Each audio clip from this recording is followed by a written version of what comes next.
ये double engine की सरकार प्रधानमंत्री मोदी जी के नेतृत्व में, उनके मार्गदर्शन में जो बोलती है वह करके दिखाती है, और जितना करती है उतना ही बोलती है।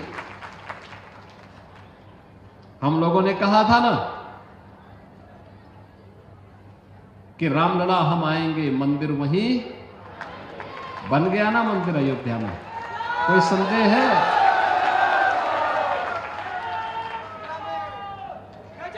कोई संदेह है? और हम आज फिर इस बात को कह रहे हैं कि कयामत के दिन तक भी, कभी कयामत का दिन तो कभी आना ही नहीं है, और इसलिए बाबरी ढांचे का पुनर्निर्माण कभी होना ही नहीं है।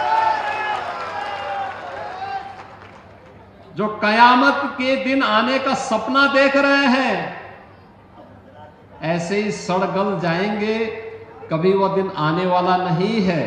और उनके सपनों को ऐसे ही हम अपनी विरासत को सम्मान देते हुए, भारत की गौरवशाली परंपरा को, सनातन धर्म की इस परंपरा को, जैसे प्रधानमंत्री जी ने 25 नवंबर को अयोध्या धाम में आकर के सनातन के प्रतीक श्री राम मंदिर में भव्य केसरिया ध्वज का आरोहण किया था, ये केसरिया ध्वज हमेशा ही भारत के इस गौरव को, सनातन के इस गौरव को आगे बढ़ाने का कार्य इसी मजबूती के साथ करेगा।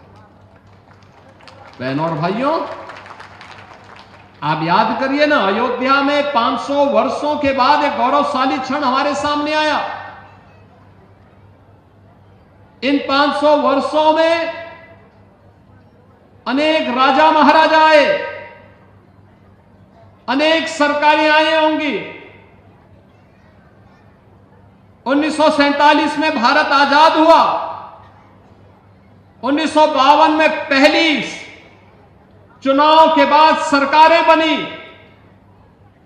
लगातार हर चुनाव के बाद सरकारें बनती थी, फिर चुनाव होते थे, सरकारें बनती थी। अयोध्या में भगवान राम का, उनकी जन्मभूमि पर भव्य मंदिर के निर्माण का कार्य हो, आखिर ये उनके मन में क्यों नहीं आया? आज तो हर व्यक्ति कहता है कि साहब राम हमारे भी हैं। हमने कहा सभी के हैं, राम तो सबके हैं, भेद इसमें है ही नहीं। लेकिन कुछ लोग हैं जो अवसरवादी रवैया अपना करके जब संकट आता है तब राम याद आते हैं, और बाकी राम को विस्मृत कर देते हैं, राम को भूल जाते हैं। इसलिए भगवान राम भी अब उनको भूल चुके हैं। अब उनकी नैया कभी पार नहीं होनी है।